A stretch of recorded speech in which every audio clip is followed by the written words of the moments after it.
हनुमान जी मिल जाए तो ऐसे लगता है कि गुरुदेव मिल गए, क्योंकि हनुमान जी गुरुदेव हैं, हनुमान जी गुरु तत्व हैं। अच्छा, इसलिए भी गुरुदेव हैं। एक जगह श्री हनुमान चालीसा का पाठ हो रहा था, लोग श्री हनुमान चालीसा पढ़ते पढ़ते एक सिद्ध पुरुष बैठे थे। वे अपनी भाव दशा में आनंदित होते हुए श्री हनुमान चालीसा का पाठ सुन रहे थे, और जैसे ये पंक्ति आई, शंकर सुवन के श्री नंदन, कहने लगे बंद करो बंद करो बंद करो, अशुद्ध पाठ मत करो। अरे महाराज, इसमें पुस्तक में श्री हनुमान चालीसा की प्रति में यही लिखा है। महात्मा बोले लिखा है तो भी मत पढ़ो। अरे कल लिखा है, तुम लेखे की बात करते हो, हम देखने की बात करते, हमने जो देखा है। तो क्या महात्मा बोले शंकर सुवन केशरी नंदन मत कहो, ये पढ़ो शंकर स्वयं केशरी नंदन। शंकर जी ही श्री हनुमान जी के रूप में प्रगटे श्री काशीश कीश बने राम भगति के काज। श्री शंकर जी हनुमान जी के रूप में आए। अच्छा, शंकर जी कौन? शंकर भगवान सदगुरु हैं, वंदे बोधमयम नित्यम गुरुम शंकर रूप। तो शंकर जी हैं गुरुदेव और उनके अवतार हनुमान जी। तो हनुमान जी गुरु तत्व हैं, हनुमान जी गुरु हैं। इसलिए गुरु को पाना हो तो हनुमान जी को देखो। हनुमान जी के रूप में सदगुरु मिल जाते हैं। तुलसीदास जी को हनुमान जी गुरु रूप में दिखाई देते, पर एक भक्त को हनुमान जी मिले, वे हैं भगवत भक्ति भूषण परम भागवत श्री भरत जी। हनुमान जी अयोध्या में संदेश लेकर आए कि श्री राम जी आ रहे हैं। आप कौन हैं? इतने परम प्रिय वचन सुनाने वाले कौन हैं? हनुमान जी विप्र रूप में आए थे, प्रकट हो गए अपने वानर रूप में, और यही कहा, श्री हनुमान जी ने कहा कि मैं पवन का पुत्र हनुमान। श्री भरत जी, आपसे पहले भी मिला हूं, आपका दर्शन हुआ है पहले भी। हाँ, अरे हनुमान जी। श्री भरत जी ने भुजाएं बढ़ाई, हनुमान जी को हृदय से लगा दिया, अत्यंत आनंदित हुए। और मिलकर जब अलग हुए तो श्री भरत जी ने श्री हनुमान जी से कहा, क्या आप सचमुच हनुमान हो? हनुमान जी ने कहा, सचमुच के हनुमान कैसे होते हैं? हम तो हैं वही हनुमान ही हैं। भरत जी अत्यंत भाव भरी दशा में कहते हैं कि यह तो मैं भी समझ रहा हूं कि आप हनुमान हो। हमारे नेत्र कहते हैं कि आप हनुमान हो, बुद्धि कहती है कि आप हनुमान हो, बुद्धि कहती है कि आप हनुमान हो, नेत्र कहते हैं कि आप हनुमान हो। लेकिन जब आपको हृदय से लगाता हूं तो हृदय कुछ और बोलने लगता है। का हृदय क्या बोलता है? श्री भरत जी कहते हैं, जब आपको हृदय से लगाता हूं तो ऐसे लगता है, आंखों से देखने पर हनुमान दिखते हो, बुद्धि कहती है कि आप हनुमान हो, लेकिन जब हृदय से लगाता हूं तो ऐसे लगता है कि हनुमान जी से नहीं, राम जी से मिल रहा हूं। तो कहीं आप राम जी तो नहीं है, इस रूप में आ गए। हनुमान जी के आंसू बरसने लगे। राम जी के मिलन का अनुभव क्यों हो रहा है? हनुमान जी भगवान से भरे हैं, इसलिए उनका मिलन उनका है ही नहीं, वो है ही नहीं। और जब वो हो तो लगे कि वो हैं। अच्छा देखो, आपको एक बात बताएं, सूर्य उदय तो होता है, पर दीवार के कारण प्रकाश भीतर नहीं आ पाता है। जैसी प्रकाश बाहर भीतर आना चाहता है दीवार। अच्छा, अगर दीवार की जगह द्वार हो तब तो प्रकाश को आने में कोई कठिनाई नहीं, द्वार से तो प्रकाश पहुंच जाता है, दीवार से नहीं पहुंचता। और दीवार और द्वार में अधिक अंतर नहीं है। द्वार में कुछ लगा दो तो द्वार ही दीवार है, और दीवार में से कुछ हटा दो तो दीवार ही द्वार है। द्वार में कुछ लगा दो तो द्वार ही दीवार है, और दीवार में से कुछ हटा दो तो दीवार ही द्वार है।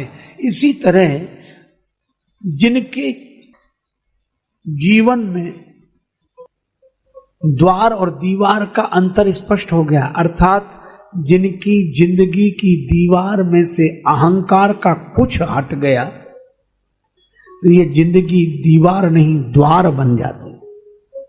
अहंकार का कुछ हटते ही जिंदगी दीवार नहीं द्वार बन जाती है, और अहंकार का कुछ लगते ही यह द्वार ही दीवार बन जाता है।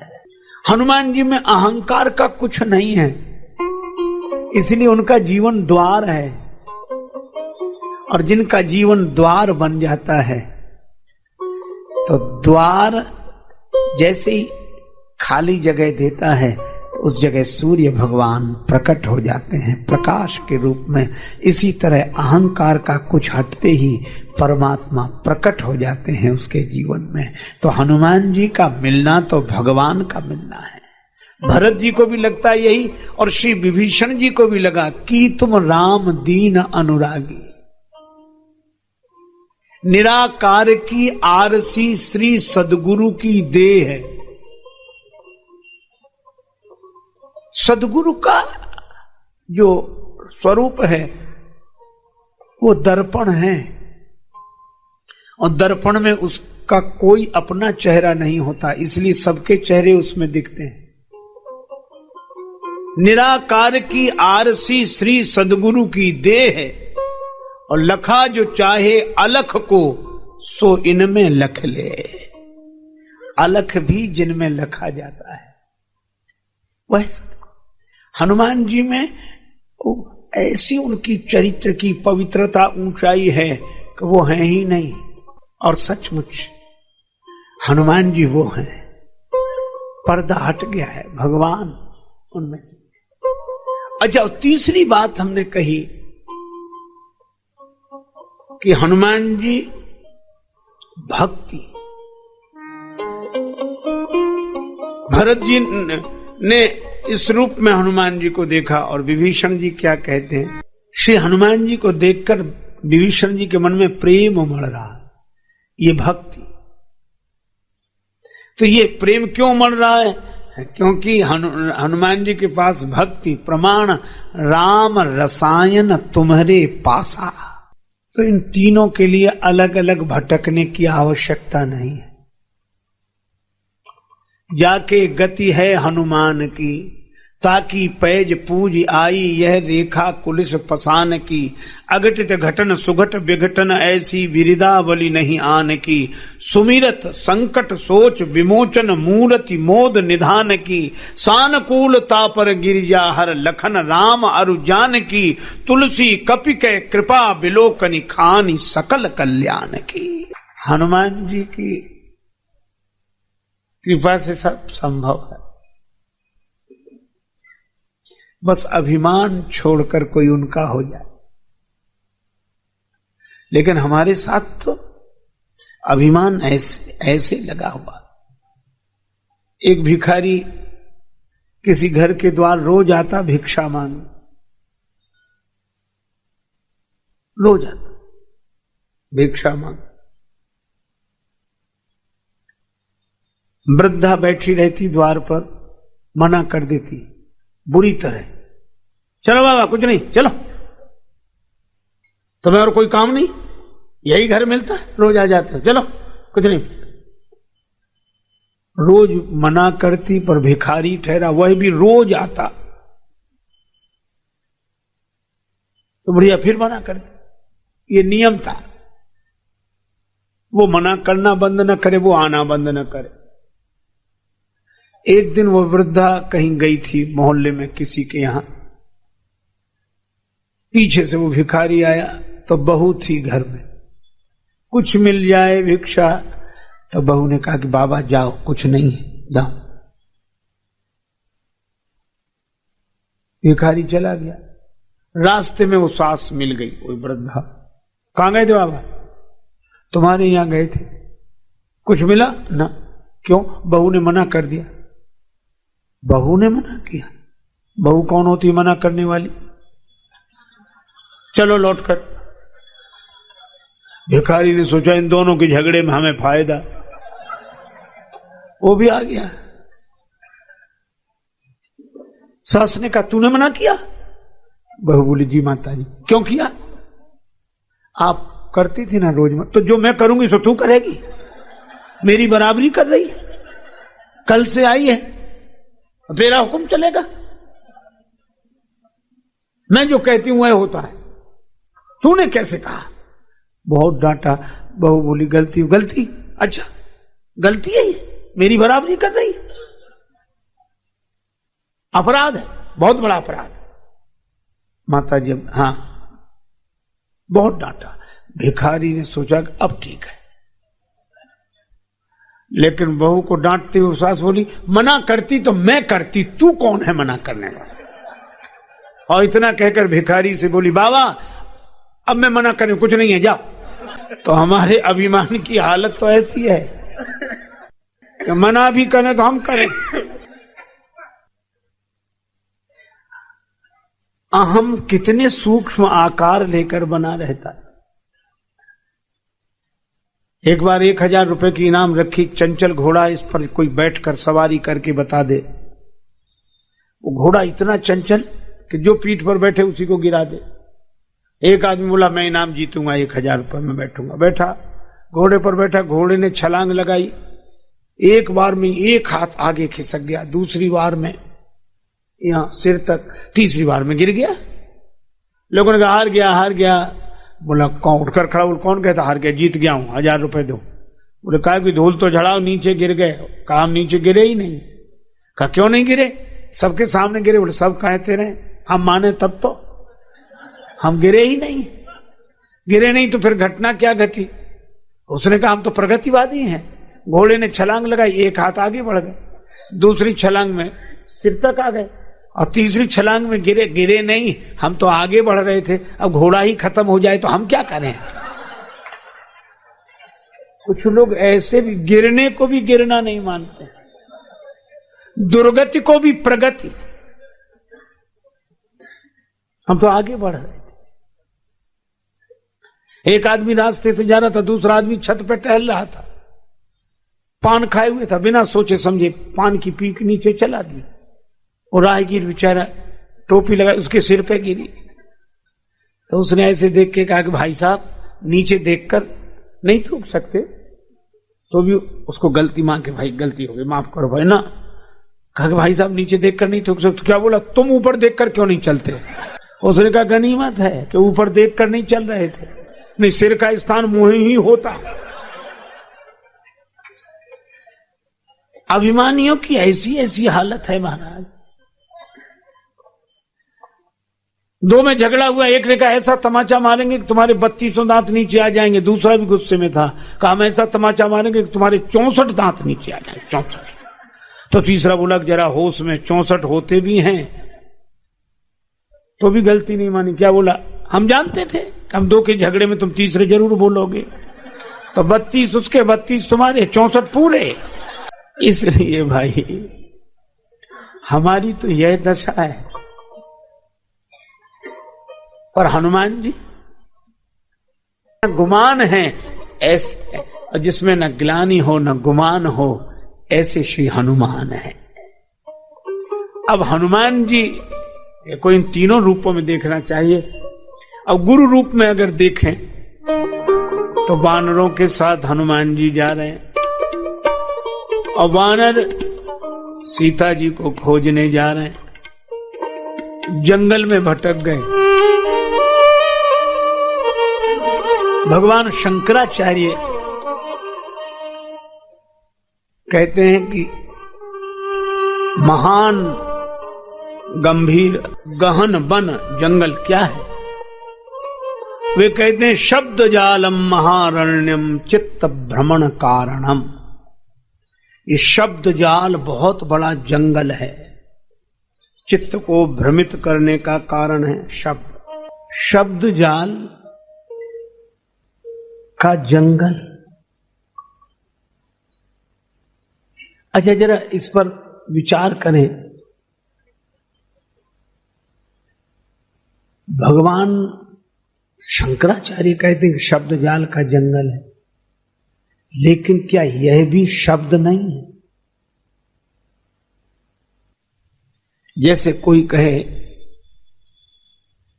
कि तुम सत्य स्वरूप हो, आनंद स्वरूप हो, चैतन्य हो, यह सत्य तो है, पर क्या यह भी शब्द नहीं है?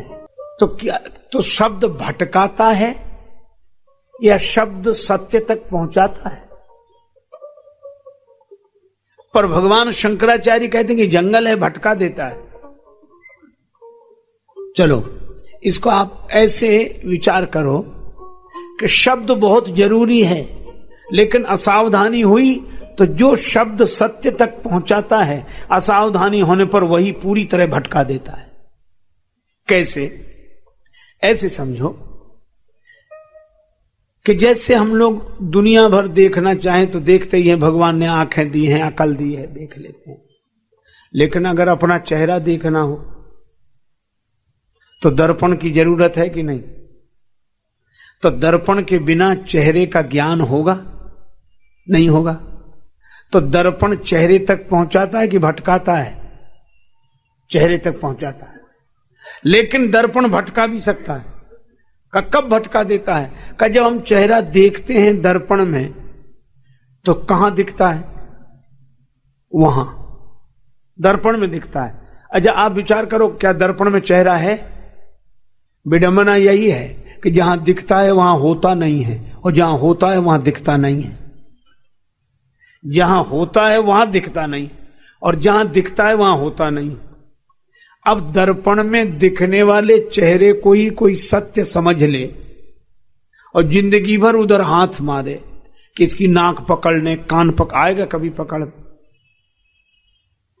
और कभी सोचे कि हो सकता है कि हम भोजन करके पकड़ रहे हैं, इसलिए फलाहार करें तो शायद आ जाए,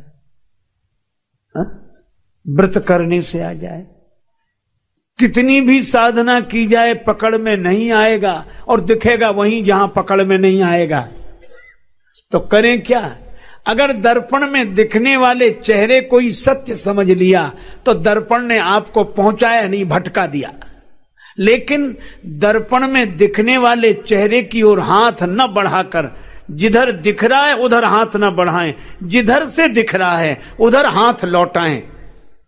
तो उधर दिखने वाली नाक उधर हाथ बढ़ाने से पकड़ में नहीं आती, इधर लौटाने से जब इसे पकड़ते हैं तो उधर वाली अपने आप पकड़ में आ जाती है। तो देखना उधर पड़ता है, पाना इधर होता है। इसी तरह सत्य का चेहरा शब्द के दर्पण में दिखाई देता है, लेकिन सत्य शब्द में नहीं होता है, सत्य शब्दातीत होता है। इसलिए देखो शब्द में, पाओ कहीं और। भगवान श्री राम कृष्ण देव कितना सुंदर उदाहरण देते हैं कि पंचांग बिल्कुल सही सूचना देता है कि इतने समय इस दिन इतना पानी बरसेगा। बिल्कुल सही सूचना, पंचांग देखकर बताया कि इस समय तो वर्षा का योग है, सही सूचना। पर वे कहते हैं कि पूरे पंचांग को निचोड़ डालो, एक बूंद भी पानी नहीं गिरेगा उससे। अच्छा, अगर आज का उदाहरण देखें, रेलवे टाइम टेबल, कई बार यही लोग आपको रुको नहीं बता दो, इस समय ये गाड़ी है, इस समय ये गाड़ी है, सभी गाड़ियां हैं उसमें, सभी रेलगाड़ियां हैं, लेकिन सभी होने के बाद भी एक भी हो सकती है उसमें, इतनी सी किताब में रेलगाड़ी। अब कोई रेलवे टाइम टेबल में लिखी रेलगाड़ी को ही सत्य समझ ले तो कहीं पहुंचेगा? कहीं नहीं पहुंचेगा। लेकिन दूसरी बात भी है, दूसरी बात यह है कि अगर रेलगाड़ी में लिखी हुई रेलगाड़ियों को असत्य समझ ले तो भी क्या कहीं पहुंचेगा? तब बड़ी विचित्रता है। उसमें लिखी हुई रेलगाड़ी को सत्य भी समझना है और सत्य नहीं भी समझना है, क्योंकि उसमें लिखा बिल्कुल सत्य है पर वहां मिलेगा नहीं। इसी तरह कुछ लोग हैं जो ग्रंथों का विरोध करने लगते हैं, निंदा करने लगते हैं, और कुछ लोग हैं जो ग्रंथों के शब्द और अक्षर को बस ऐसा पकड़ लेते हैं, बस शास्त्र, और शास्त्र को शस्त्र बना के प्रहार करते रहते। दो ही तरह के लोग होते हैं, कुछ लोगों के हाथ में शस्त्र होता है, कुछ लोगों के हाथ में शास्त्र। और शस्त्र का अगर अभिमान आ जाए तो वे लोग भी समाज को कम नहीं सताते, और शास्त्र का अगर अभिमान आ जाए तो वे लोग भी समाज को कम नहीं सताते। इसलिए भाई शास्त्र तो ऐसे समझो जैसे पंचांग, शास्त्र तो ऐसे समझो जैसे रेलवे टाइम टेबल। ये बात सही है कि पुस्तक, उसका नाम है पुस्तक, पुस्तक नहीं पहुंचाती, ये केवल पुस्तक है। अंग्रेजी बोलते पुश करो, ये पुस्तक मतलब उस दिशा में धक्का देने के लिए है।